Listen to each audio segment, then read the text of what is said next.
Pandemiyani bartaraf etish sharoitida zamonaviy moliya bank tizimini raqamlashtirish va rivojlantirishning asosiy talabi. Pandemiyadan keyingi davrda bank tizimini rivojlantirish strategiyasi. Xalqaro bank kengashining bu safargi yig'ilishi shu mavzuga bag'ishlandi. Unda Xalqaro bank kengashining 3 yillik faoliyati sarhisob qilinib, keyingi 3 yil uchun rejalar tuzildi. Ushbu tadbir bank tizimida kechayotgan globallashuv jarayonlari hamda undagi ijobiy salbiy oqibatlarni o'rganish, shu bilan birga xalqaro tajribalarga tayanib bank tizimidagi muammolarga yechim topish maqsadida tashkil etildi. Yig'ilish video konferensiya shaklida o'tkazildi va unda mustaqil davlatlar hamdo'stligi hamda Sharqiy Yevropa mamlakatlaridan turli ekspertlar, shuningdek Moliya vazirligi, O'zbekiston Respublikasi Markaziy banki, Davlat soliq qo'mitasi hamda Respublika tijorat banklarining rahbarlari ishtirok etishdi.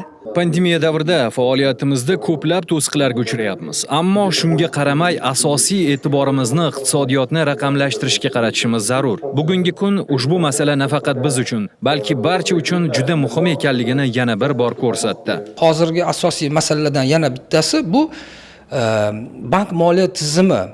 Qolaversa faqat bank moliya tizimida emas, iqtisodiyotda raqamlashtirish tadbirlarini, qanaqa chora-tadbirlarni belgilash kerak, qanaqa uni birgalikda amalga oshiramiz, qanaqa fikrlar almashiladi, shu hammasini shu narsalar muhokama etiladi.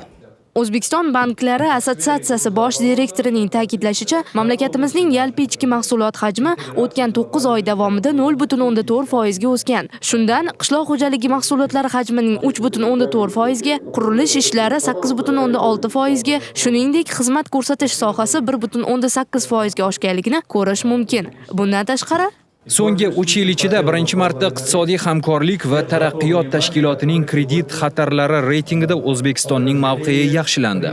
Fitch Ratings va Standard & Poor's mamlakatimizga ilk marotaba xalqaro suveren kredit reytingini berdi. Shu bilan birga Jahon bankining Doing Business reytingida O'zbekiston 7 pog'onaga ko'tarilib, 190 ta davlat orasida biznesni ro'yxatdan o'tkazish bo'yicha 8-o'rinni egalladi va eng yaxshi islohotchilar ro'yxatiga kiritildi.